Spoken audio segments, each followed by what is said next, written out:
Assalamualaikum warahmatullahi wabarakatuh. Perkenalkan, nama saya Ismalinda dan teman saya Ratna Dewi, Fitri Nuril Sofia, dan Hidayatur Rahmania. Di sini kami akan mempresentasikan tentang aspek keperilakuan akuntansi pertanggungjawaban. Yang pertama yaitu pengertian akuntansi pertanggungjawaban. Akuntansi pertanggungjawaban merupakan istilah untuk menjelaskan sistem akuntansi yang merencanakan, mengukur, dan mengevaluasi kinerja organisasi atas dasar tanggung jawab. Yang kedua yaitu akuntansi pertanggungjawaban merupakan salah satu upaya untuk dapat menyelesaikan sebuah tugas dengan cara yang bertanggung jawab. Selanjutnya yaitu akuntansi pertanggungjawaban versus akuntansi konvensional. Akuntansi pertanggungjawaban berbeda dengan akuntansi konvensional dalam hal cara operasi direncanakan dan cara data akuntansi diklasifikasikan serta diakumulasikan. Yang kedua, dalam akuntansi konvensional, data diklasifikasikan berdasarkan hakikat atau fungsinya dan tidak digambarkan secara individu-individu yang bertanggung jawab atas terjadinya dan pengendalian terhadap data tersebut. Akuntansi pertanggungjawaban mengutamakan relevansi dari informasi akuntansi dengan cara menetapkan suatu kerangka kerja untuk perencanaan, akumulasi data, data pelaporan yang sesuai dengan struktur organisasional dan hierarki pertanggungjawaban dari suatu perusahaan. Jaringan pertanggungjawaban. Struktur organisasi perusahaan dibagi ke dalam suatu jaringan pusat pertanggungjawaban secara individual. Artinya, individu yang bertanggung jawab untuk unit tersebut bertanggung jawab untuk melaksanakan suatu fungsi atau output dan untuk menggunakan sumber daya atau input seefisien mungkin dalam melaksanakan fungsi ini. Assalamualaikum warahmatullahi wabarakatuh. Saya Ratna Dewi ingin meneruskan materi selanjutnya, yaitu jenis-jenis pusat pertanggungjawaban. Yang pertama, pusat biaya, yaitu suatu pusat pertanggungjawaban yang manajernya bertanggung jawab hanya terhadap biaya. Ada dua pusat biaya, yaitu A. Pusat biaya teknik dan pusat biaya kebijakan. Dua, pusat pendapatan, yaitu suatu pusat pertanggungjawaban yang manajernya hanya bertanggung jawab terhadap penjualan. Yang ketiga, pusat laba, yaitu suatu pertanggungjawaban yang manajernya bertanggung jawab terhadap pendapatan maupun biaya. Yang keempat, pusat investasi, yaitu suatu pertanggungjawaban yang manajernya bertanggung jawab terhadap pendapatan, biaya maupun investasi.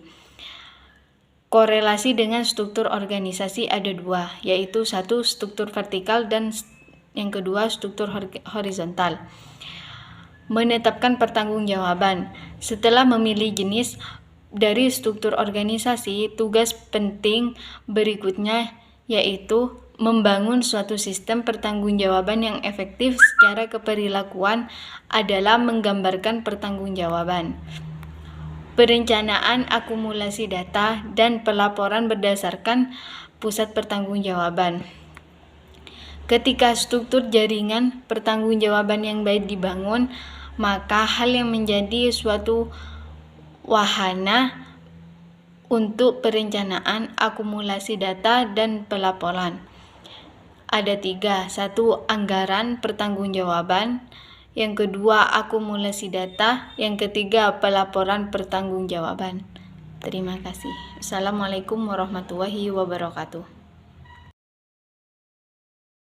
Akumulasi data, 3 dimensi terhadap biaya dan pendapatan dalam proses akumulasi data. Yang pertama, berdasarkan pusat pertanggungjawaban. Yang kedua, berdasarkan bisa atau tidaknya dikendalikan. Yang ketiga, berdasarkan jenis biaya atau pos-pos pelaporan.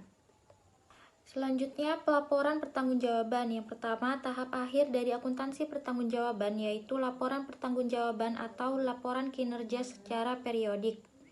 Yang kedua, laporan ini merupakan media di mana biaya-biaya dapat dikendalikan, efisiensi manajerial diukur, dan pencapaian tujuan dinilai. Dan yang terakhir, untuk meningkatkan efisiensi, sistem pelaporan tanggung jawab harus didasarkan dengan apa yang terjadi.